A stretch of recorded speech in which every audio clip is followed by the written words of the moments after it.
Bonjour à tous, bonjour à toutes, et bienvenue pour cette quatrième matinée des Assises du Grand Paris, la première de la rentrée. Nous vous souhaitons d'ailleurs, au nom du Journal du Grand Paris, une excellente rentrée qui va être effectivement tout à fait intéressante, et notamment pour les sujets qui nous concernent, à savoir les enjeux de l'eau. Avant de lancer les échanges, de lancer les discussions, je vais juste donner la parole à Jean-Marc Talabardon, qui représente la FNAIM Grand Paris, qui nous fait l'honneur de nous accueillir pour la troisième fois aux Assises du Grand Paris.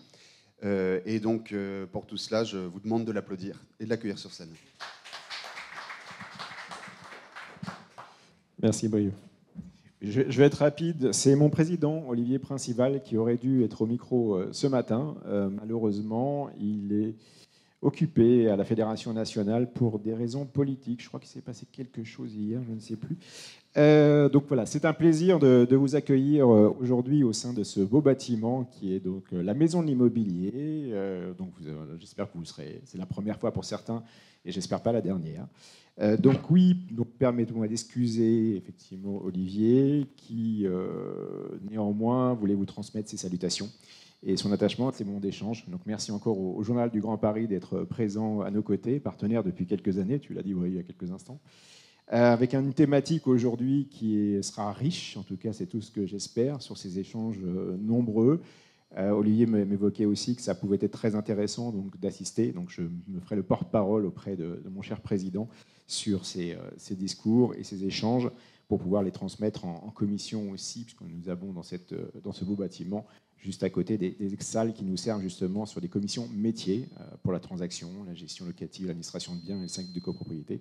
Donc je tiens à vous tous vous remercier, bien sûr, d'être présents, remercier les intervenants et surtout le Journal du Grand Paris. Et de très bons échanges à vous et une bonne matinale. Merci à vous. Merci beaucoup Jean-Marc. J'ai le plaisir d'appeler sur scène Jacques Paquet, qui est directeur des rédactions du Journal du Grand Paris et du Journal de l'Axe-Seine, et qui lancera le premier échange qui se passera en visioconférence. Vous pouvez applaudir notre intervenant, qui est Éric Sauquet, qui est docteur habilité à diriger la recherche, directeur de recherche en hydrologie, chef de département adjoint du département Aqua à l'INRAE, Institut national de recherche pour l'agriculture, l'alimentation et l'environnement, directeur du métaprogramme Climae, agriculture et forêt face au changement climatique, adaptation et atténuation. Voilà, eh bien, écoute, merci Brieux, merci à la FNAIM Grand Paris de nous accueillir. Nous donnerons donc la parole dans une seconde à Monsieur Sauquet. Bienvenue à tous. Monsieur Sauquet est à Lyon et donc il sera en visio et je suis ravi qu'il soit là puisqu'il s'occupe notamment du programme Explore 2 qui consiste précisément à travailler pour étudier et prévoir, anticiper l'évolution de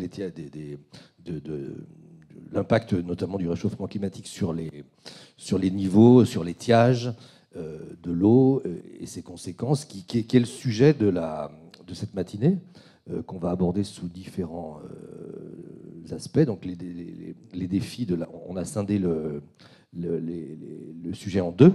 Les défis de la quantité, pour commencer, donc qu'on comprend bien, hein, même si sans doute qu'ils sont moins médiatisés, finalement, paradoxalement, que les sujets de l'air, qui, avec les ZFE, etc., sont désormais assez médiatisés.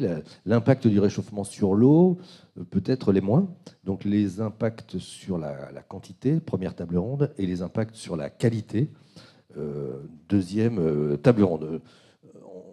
Je ne sais pas si tu as remercié, Brieux, nos partenaires qui seront remerciés tout au long de la matinée. Donc la Métropole du Grand Paris, qui est partenaire institutionnel, Seine Grand Lac, Cénéo, le CEDIF, le SIAP, l'Institut Paris Région, l'Atelier parisien d'urbanisme. Est-ce que j'ai oublié le syndicat des eaux d'Île-de-France? Et je crois que c'est à peu près tout. Voilà. Je ne sais pas si... Voilà, Monsieur Sauquet, vous êtes avec nous. Merci encore. Et je vous cède volontiers la parole. Bonjour, j'espère que vous m'entendez bien. En tout cas, moi, de mon côté, je vous entends bien. Donc, désolé de ne pas être présent avec vous aujourd'hui. Je suis retenu par d'autres réunions et rendez-vous pendant cette journée. Donc, je voulais vous donner quelques informations de contexte sur l'hydrologie de la Seine. C'est l'objectif de ma présentation aujourd'hui.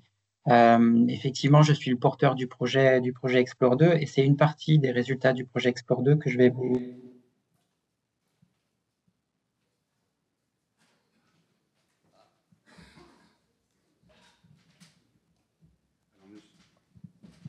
Monsieur Soquet, on a cessé de vous entendre. Hop, là, ça devrait, de nouveau, vous devriez m'entendre. C'est parfait. C'est parfait. Bon, allez, allons-y. Simplement, peut-être une diapo pour commencer, pour vous dire que quand on traite la question du changement climatique, il y a deux éléments qui interviennent, hein.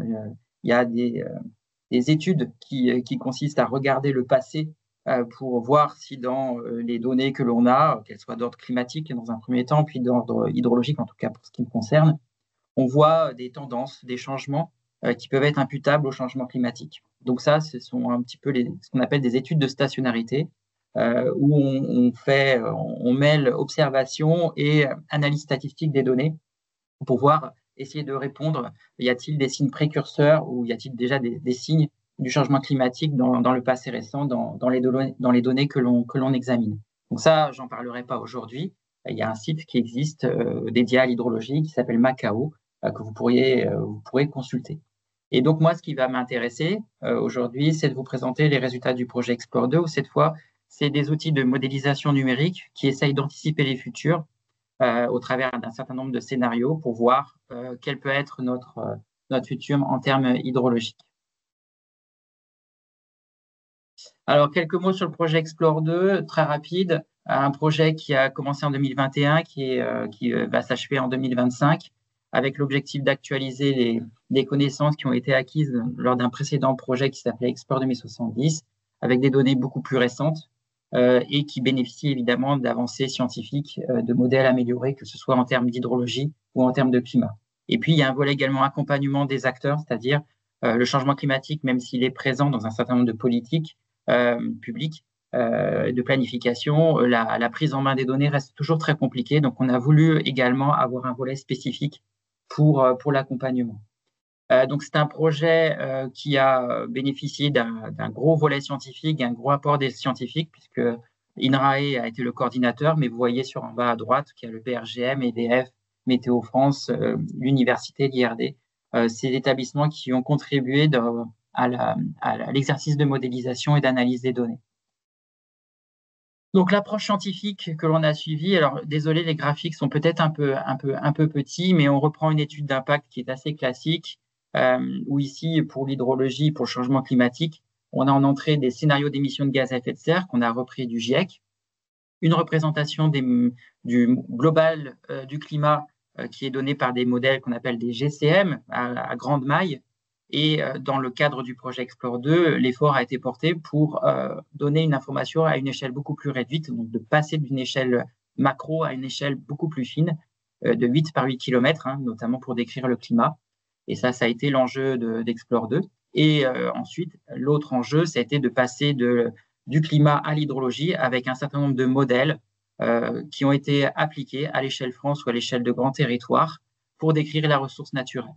Et in fine, on a des variables de décision, en tout cas vis-à-vis de la gestion de l'eau, hein, comme les débits en rivière, les hauteurs piézométriques ou la recherche des aquifères.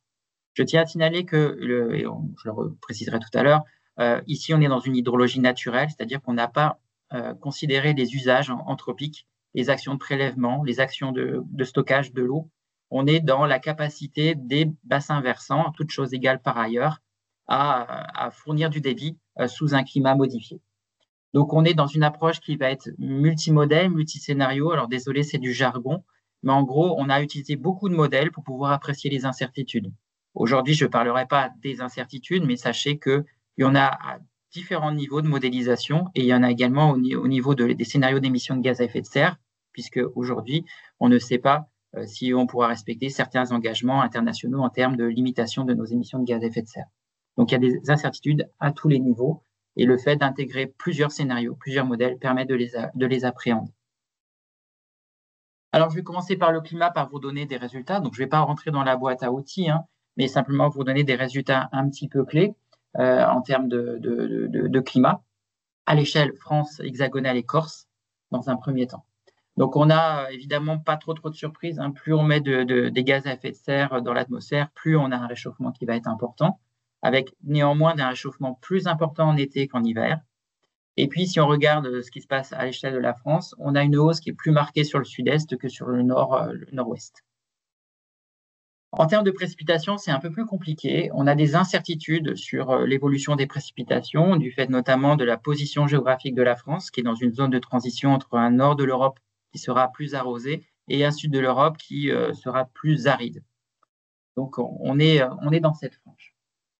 Pour les scénarios néanmoins d'émissions de gaz à effet de serre modérées fortes, on a une majorité des projections qui s'accordent en fin de siècle, je souligne bien en fin de siècle, sur une hausse de la pluviométrie en hiver et sur une baisse de la pluviométrie en été, avec évidemment des effets de compensation possibles. Néanmoins, on aura des saisons qui seront plus contrastées. Alors, sur la droite, vous avez un petit graphique qui montre la dispersion des futurs en termes de précipitations annuelles. Je ne vais pas le commenter, mais en tout cas, il faut avoir en tête qu'on a une incertitude qui est forte. Et néanmoins, malgré tout, on aura une variabilité d'une année à l'autre, c'est-à-dire qu'il y aura toujours des années sèches et des années humides qui vont se succéder, notamment à l'échelle annuelle. Alors, si on regarde maintenant quelques cartes de France, alors on a fait beaucoup de modélisation du climat. Là, ici, je vais vous illustrer par deux projections climatiques bien différenciées sur ces deux cartes que vous voyez. Alors, une carte qui va être ce que je vais appeler le narratif vert, qui est positionné, alors je ne sais pas si on voit bien ma souris, qui est pas à l'extrémité droite, mais 3/4 droite, où vous voyez que vous avez un nord de la France qui est en vert, donc signifiant qu'on a une hausse des précipitations à l'échelle annuelle. Et quand vous avez des teintes marron, c'est ce qui est notamment sur la carte de l'extrémité droite, vous avez une baisse de la pluviométrie annuelle. Donc ça, c'est des visions possibles de la France, fin du XXIe siècle, sous scénario d'émissions fortes. Donc ça illustre en partie les incertitudes que je mentionnais en termes de précipitations. Et si on regarde pour le nord de la France, hein, dont le bassin de la Seine, évidemment, si on se projette en fin de XXIe siècle, on a une hausse de la pluviométrie annuelle qui est entre moins 8 et plus 6%. Et pour ce qui relève des précipitations hivernales, on a une échelle entre plus 14 et plus 60%. Pour ce qui concerne les températures, vous avez en bas les chiffres qui sont donnés de réchauffement à l'échelle France, hein. On a pour ces deux climats que je vous montre une augmentation de l'ordre de plus 4,5 degrés Celsius. Et puis, si on regarde ce qui se passe sur le nord de la France, à illustrer ce que j'ai illustré tout à l'heure sur un réchauffement moins marqué, eh bien, on a un changement de température annuelle de l'ordre de plus 4% pour le nord de la France, avec une incertitude entre plus 2,8 et plus 5. Donc, voilà pour le climat. Maintenant, je vais passer à l'hydrologie. Donc, j'ai déroulé l'ensemble de la chaîne de modélisation que j'ai présentée tout à l'heure en introduction. Donc, dans le cas du projet Explore 2, on a des résultats qui concernent les eaux de surface et les eaux souterraines. Et tous les modèles que l'on a utilisés utilisent les projections du climat, dont les deux que je vous ai présentés juste avant. Tous les modèles projettent ce qu'on a appelé une hydrologie de référence sur laquelle on peut bâtir des exercices prospectifs, c'est-à-dire d'intégrer les actions de l'homme, comme les prélèvements, le stockage, ce que j'évoquais tout à l'heure. Et c'est en totale cohérence avec le point 46 du plan eau.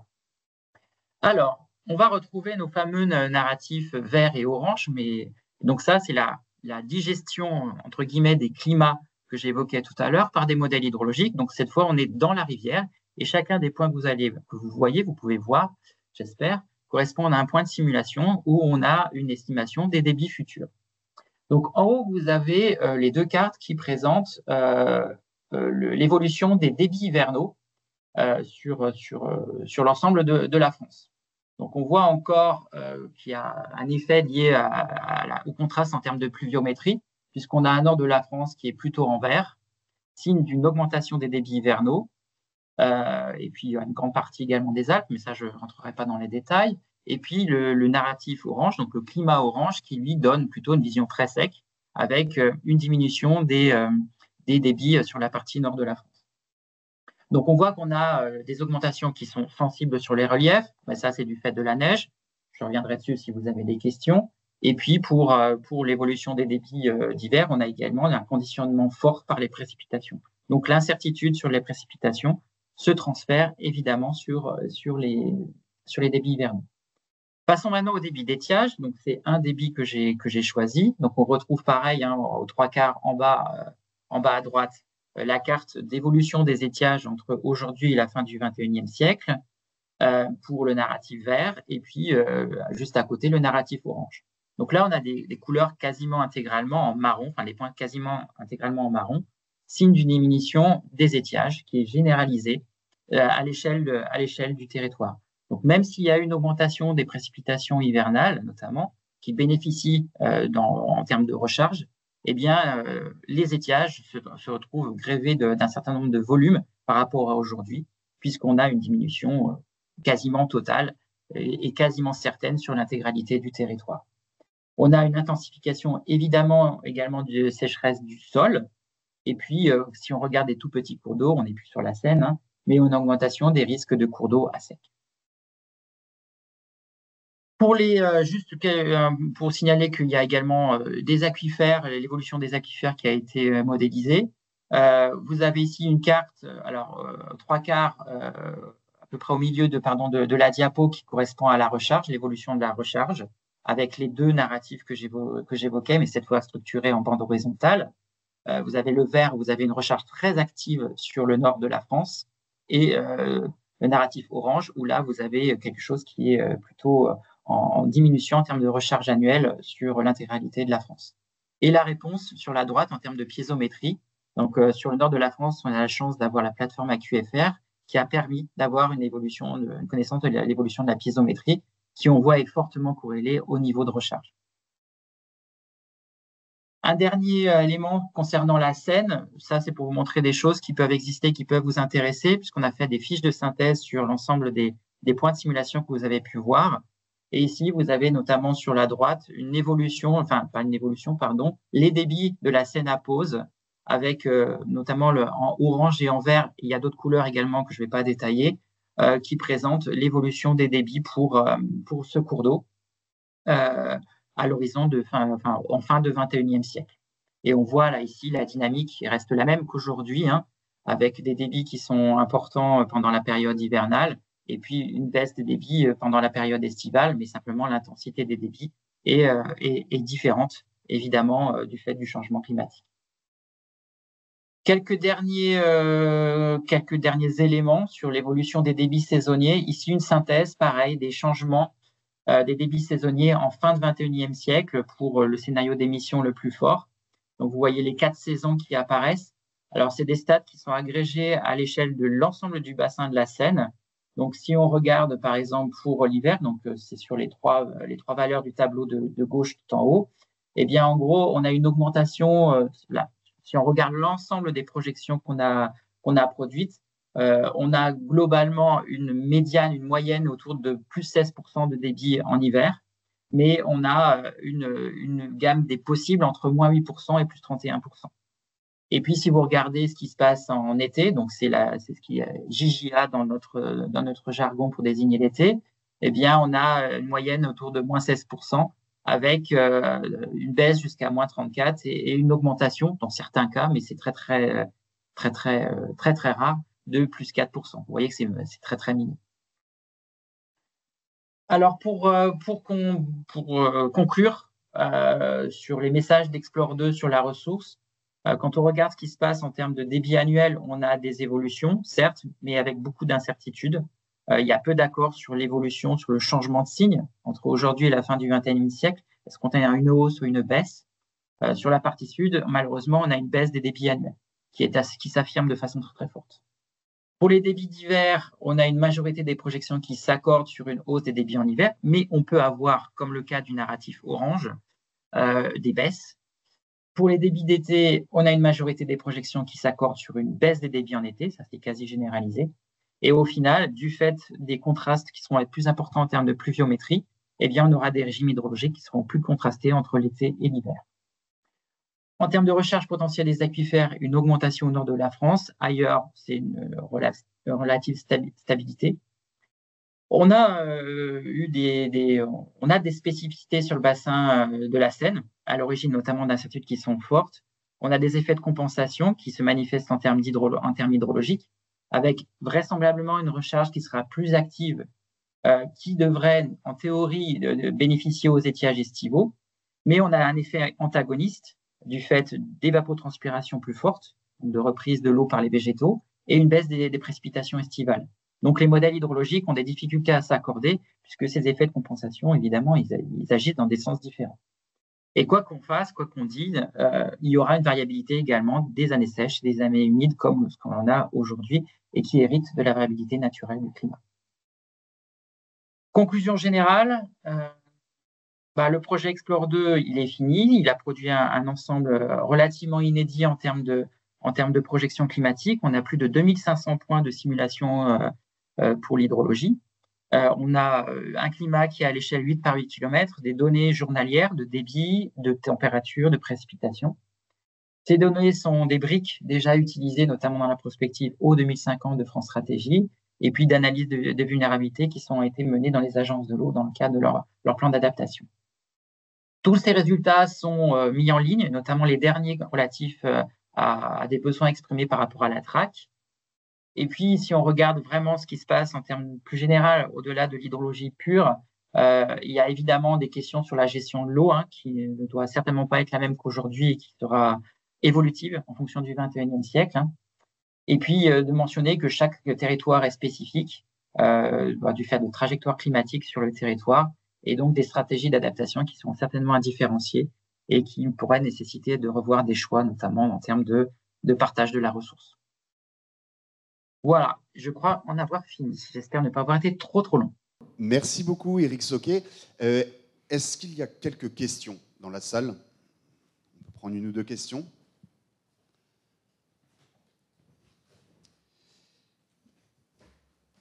Pas de questions.